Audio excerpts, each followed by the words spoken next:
from an up-close tornado that tore through a home in Nash County, North Carolina, and a speedboat in Idaho that wound up stranded on the rock, to a group of hikers caught by surprise when lightning struck an erupting volcano. In this video, Bestmediatv tells 12 incredible moments caught on camera. Like and subscribe video.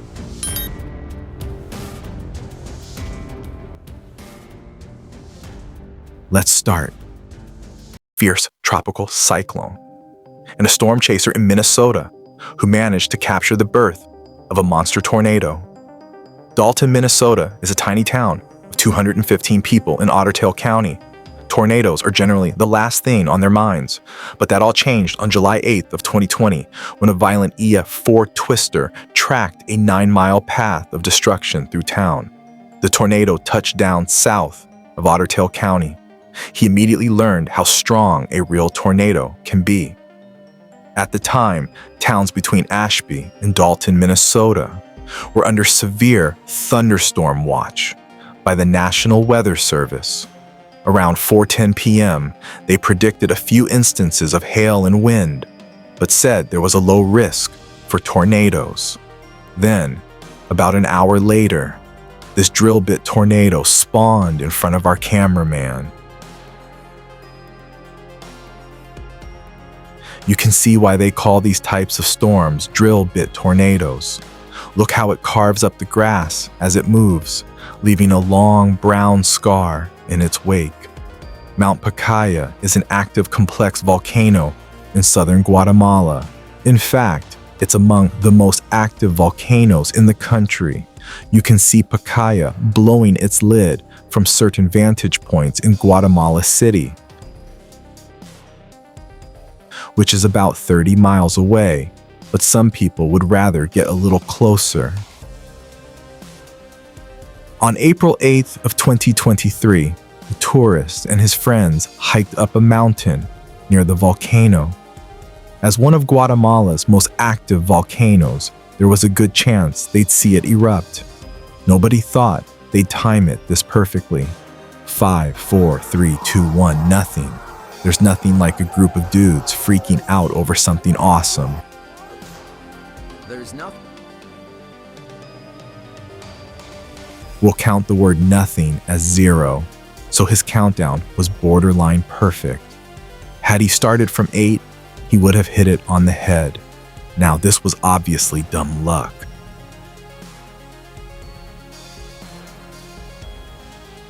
But is there a way to time a volcanic eruption down to the second?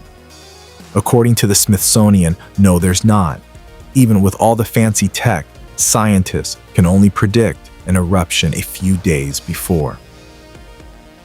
After that, it's up to the mountain.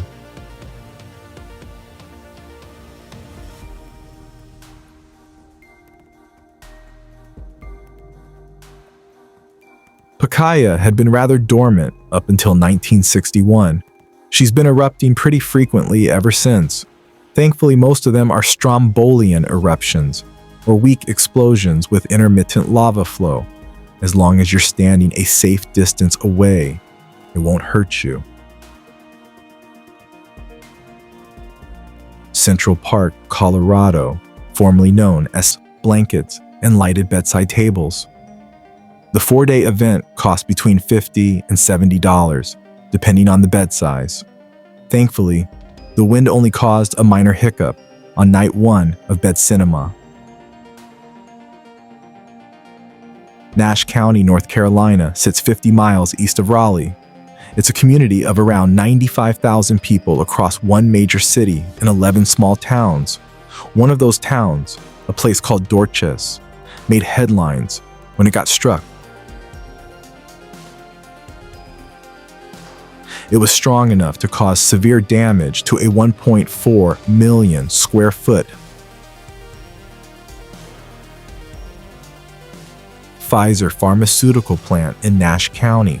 Sheriff Keith Stone said the wind tossed 50,000 pallets of medicine around the building. The problem is the plant produces anesthesia. and about 25% of all sterile injectable medications used in U.S. hospitals.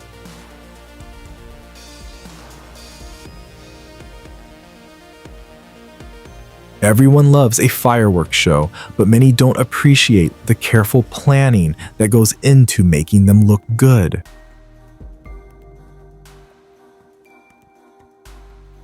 Professional pyrotechnic crews have to time everything just right to put on a display to enjoy an evening of fireworks. Let's just say they do fireworks a little differently in Italy.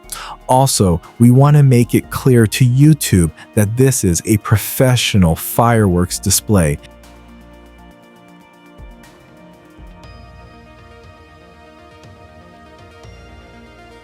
And that you should not try this at home. Gas flaring is the practice of burning off the gas that comes out of the ground while drilling for oil.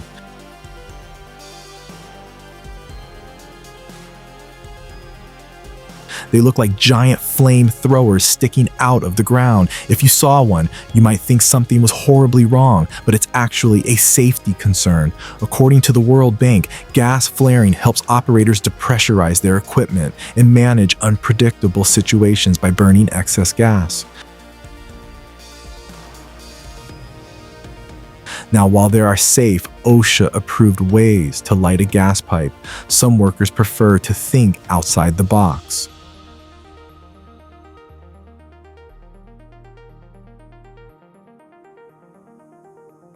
This worker who used a literal flare to ignite the gas.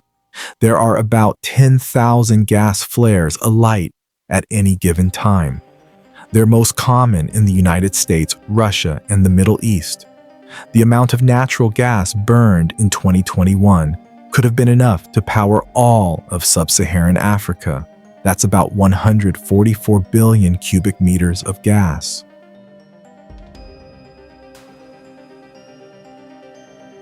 Another daredevil at an oil field in Indonesia decided to kick things up a notch. Instead of lighting the flares normally, he shot them with a firework.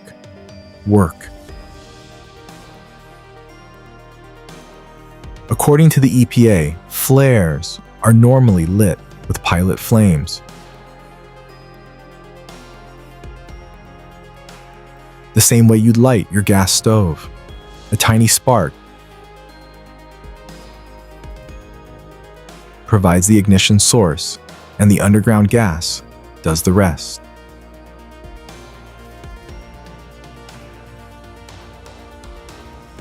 La Palma Island is a tropical paradise off the coast of northwestern Africa. It's part of the Canary Islands, an autonomous community under Spain's control. If you zoom in on a map, La Palma is the one shaped like a shark's tooth. Like the other Canaries, La Palma is one big volcanic island. While most roads wind around the mountains, one highway cuts underneath. The LP3 carries you east to west across the island. What makes this drive special is how the weather changes as you cross from one side to the other. How is that even possible? It was gray and gloomy on one side, but sunny and tropical on the other. Here's how it works. The east side of the tunnel is about 3,000 feet above sea level. The west side is only 2,300 feet. Clouds gather near the higher east side, making it cold and gloomy.